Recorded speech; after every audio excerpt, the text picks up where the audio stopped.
ఇక మొదలెడదామా? Actually general voting process ప్రకారం అయితే ఈ వీక్ నామినేషన్ అవ్వాల్సింది సాయి శ్రీనివాసే. ఎందుకంటే ఓటింగ్ లిస్ట్లో తనే బాటంలో ఉన్నాడు. కానీ ఏం జరిగిందంటే మధ్యలో రాము ఉండేసి నాకు సార్ నాకు హోమ్సిక్ అయింది, ఒక 2 days లీవ్ ఇవ్వచ్చు కదా, ఇంటికి వెళ్ళేసి వస్తాను అంటే, ఏం తమాషాలు చేస్తున్నావా రాము నువ్వు అని చెప్పేసి అన్నారంట నాకు సార్. అందుకని చెప్పేసి రాముకి కోపం వచ్చేసి, అవునా అలానా, నేను అలా అయితే సెల్ఫ్ ఎవిక్ట్ అయిపోతాను అని చెప్పేసి సెల్ఫ్ ఎవిక్షన్ తీసేసుకున్నాడంట. So officially Ramu is out of Bigg Boss house. తను సెల్ఫ్ ఎవిక్ట్ చేసుకున్నాడు. అలా అని చెప్పేసి సాయి శ్రీనివాస్ సేఫా అంటే మోస్ట్లీ నో అనిపిస్తుంది. ఎందుకంటే ఇలాంటి సిచ్యువేషన్ ప్రీవియస్ సీజన్స్లో వచ్చింది. అప్పుడు ఏం చేశారంటే ఓటింగ్ ప్రకారం కూడా ఎలిమినేషన్ ప్రాసెస్ కంటిన్యూ చేశారు.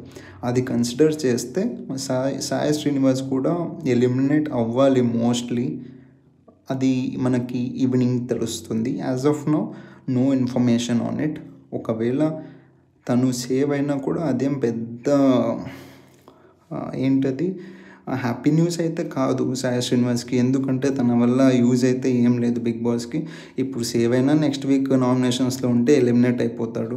సో బిగ్ బాస్ అలా ఆలోచిస్తే తను ఉన్నా లేకపోయినా పెద్ద డిఫరెన్స్ లేదు కాబట్టి తనని తీసేసిన నామినేషన్ ప్రాసెస్ ప్రకారం ఓటింగ్స్ తక్కువ వచ్చాయి కాబట్టి హీ విల్ బీ ఎవిక్టెడ్ అని చెప్పేసి ఎలిమినేట్ చేసేయచ్చు.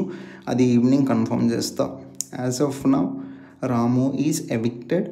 అండ్ నేను చెప్పిన స్టోరీ ఊరికి తను హోమ్సిక్ అదంతా అడగలేదు. I'm just joking.